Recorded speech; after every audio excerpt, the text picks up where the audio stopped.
14 मई 1996 की बात है। एक व्यक्ति फतेहगढ़ से कानपुर जाने के लिए पैसेंजर ट्रेन में बैठा था। ट्रेन दोपहर 3 बजे चली थी। वहाँ वो 3 नंबर डिब्बे में बैठा था। डिब्बा पूरा खचाखच भरा हुआ था। वह खिड़की की तरफ वाली सीट पर बैठा था।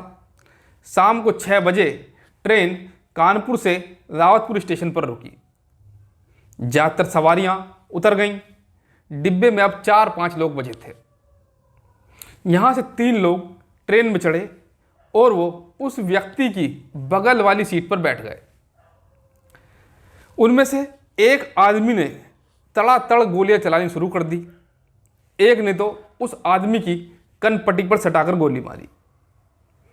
ट्रेन चल दी, लेकिन रफ्तार ज़्यादा नहीं थी। तो तीनों जो हमलावर थे जिन्होंने गोली चलाई थी, वो तीनों चलती ट्रेन से उतरकर भाग गए। वो तीनों खूंखार अपराधी थे, इसलिए जो उसके बगल में जो आदमी बैठा था उसने उन तीनों के चेहरे को पहचान लिया था। और वो तीनों थे अनुपम दुबे, कौशल दुबे और बिलैया। नमस्कार, सत श्री अकाल। मैं राजकुमार आज फिर हाजिर हूँ अपराध की एक कहानी लेकर। आज की एक कहानी यूपी के फर्रुखाबाद की है। ये एक ऐसे व्यक्ति की कहानी है जो न केवल अपराध में बल्कि राजनीति में भी उस व्यक्ति ने एक अच्छी खासी पकड़ बनाई।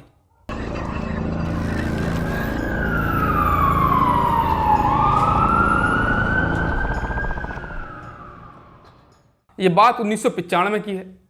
फर्रुखाबाद में उस समय वकील महेश दुबे की बहुत तगड़ी रंगबाजी हुआ करती थी। उनके 2 बेटे थे, अनुपम और अनुराग। अब तक अनुपम और अनुराग की दबंगई कन्नौज फर्रुखाबाद तक चलने लगी थी। अनुपम पर हमले का पहला केस 1987 में दर्ज हुआ था। मारपीट का केस 1991 और 1994 में हत्या के भी 2 केस दर्ज हुए। हालांकि अभी तक वो किसी भी केस में दोषी साबित नहीं हुआ था। 1 मई 1995 की बात है कि महेश दुबे और अनुपम अपनी जीप से गुरसाहिबगंज के पास समधन नाम के कस्बे से होकर कहीं जा रहे थे। रास्ते में जीप से एक महिला को टक्कर लग जाती है। आसपास के लोगों ने आकर जीप को घेर लिया। दोनों पक्षों में गर्मा गर्मी हुई।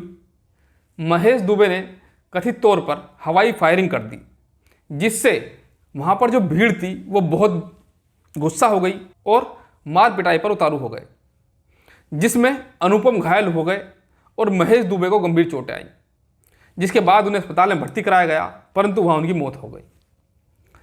अनुपम दुबे के खिलाफ कानपुर की एडीजे कोर्ट में जो चार्जशीट रखी गई, उसमें गवाहों ने बताया कि अनुपम दुबे ने पिता की मौत के लिए गांव के तमाम लोगों के साथ साथ उस वक्त थाना गुरसाहिबगंज के इंस्पेक्टर राम निवास यादव को जिम्मेदार मान लिया। अनुपम को लगता था कि राम निवास यादव ने भीड़ को रोकने के लिए जरूरी कदम नहीं उठाए और भीड़ को महेश दुबे पर हमला करने दिया।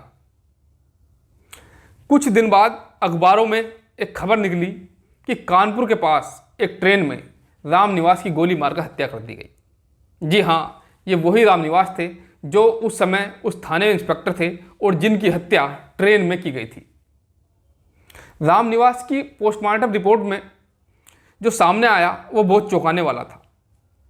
उनकी बाई कनपट्टी पर फायर आर्म का घाव था। दाएं कान के ऊपर एग्जिट वाउंड था, मतलब यानी बाई कनपट्टी से सटाकर गोली मारी गई थी जो दाई तरफ से बाहर निकली। इसके अलावा भी कई गोलियां मारी गई थी। काफ़ी पास से गोली मारे जाने के कारण दिमाग की झिल्ली फट गई थी और खून बह जाने के कारण राम निवास यादव की मौत हो गई थी। इन तीनों लोगों ने ट्रेन में राम निवास यादव की हत्या की थी, जिसका केस उन पर चल रहा था। ये तीनों वहाँ पर एक पत्रकार थे फर्रुखाबाद में, वो इनके बारे में बताते हैं कि कौशल किशोर जो अनुपम के चाचा थे वो खुद एक अपराधी किस्म के थे।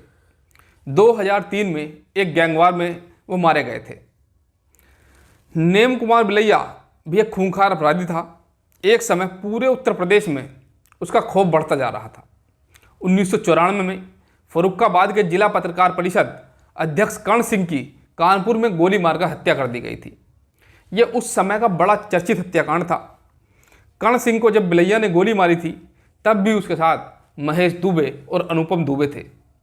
कहा जाता है कि कर्ण सिंह और महेश दुबे की दुश्मनी हमेशा चलती रही थी।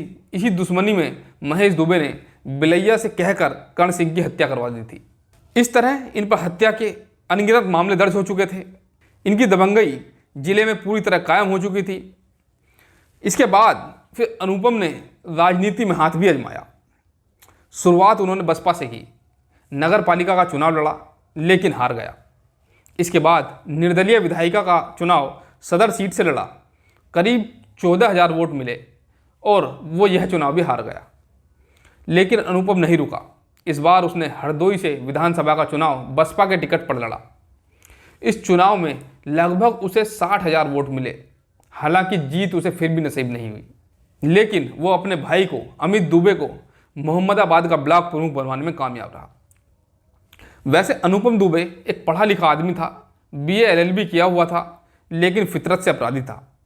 अलग अलग थानों में उस पर केस दर्ज थे।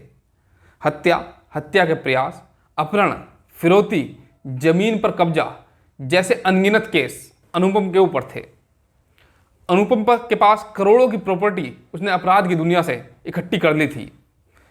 अभी कुछ ही महीने पहले अक्टूबर में ही अनुपम की 100 करोड़ से ज़्यादा की प्रॉपर्टी कुर्क हो चुकी थी। रामनिवास मर्डर जो केस था ये 1996 का था। फैसला इसमें अब 7 दिसंबर 2023 को आया, 27 साल बाद। पर 27 साल बाद फैसला क्यों आया, इस बात का जवाब वहाँ उस समय के IPS अफसर मुश्ताक ने बताया। उन्होंने बताया कि 96 में मर्डर करने के बाद अनुपम दुबे किसी सुनवाई में आज तक कोर्ट नहीं गया था। 2003 में उसे नोटिस आया, तब भी वह नहीं आया। पिता वकील थे, वो खुद भी वकील था। वो इसकी अच्छी खासी उसकी धमक थी। पर जब 2020 में मुश्ताक अली को SSP GRP बनाकर आगरा पहुँचे, तब आगरा GRP के क्षेत्राधिकार में फर्रुखाबाद और कानपुर तक के कई क्षेत्र आते थे। चूँकि मर्डर ट्रेन में हुआ था तो केस GRP के पास ही गया। इसकी दबी हुई फाइल मुश्ताक ने निकलवाई और 2003 में स्टैंडिंग ऑर्डर के आधार पर केस ने रफ्तार पकड़ी और जो केस 20 साल से ज़्यादा समय से अटका हुआ था, अगले 3 साल में फैसला इस केस में आ गया। फिलहाल IPS मुश्ताक ललितपुर में SSP हैं। अदालत ने अनुपम दुबे को उम्र कैद की सज़ा सुनाई है। 1 लाख रुपए का आर्थिक दंड भी लगाया है। इसके साथ ही पैसा नहीं भरा तो 6 महीने की सज़ा और बढ़ जाएगी। सावधान रहिए, सतर्क रहिए और अपने आसपास होने वाली घटनाओं पर ध्यान रखिए, जिससे कि आप संभल सकें। आज की कहानी में इतना ही। देखते रहिए क्राइम आजकल। हमारे चैनल को सब्सक्राइब करना ना भूलें। नमस्कार।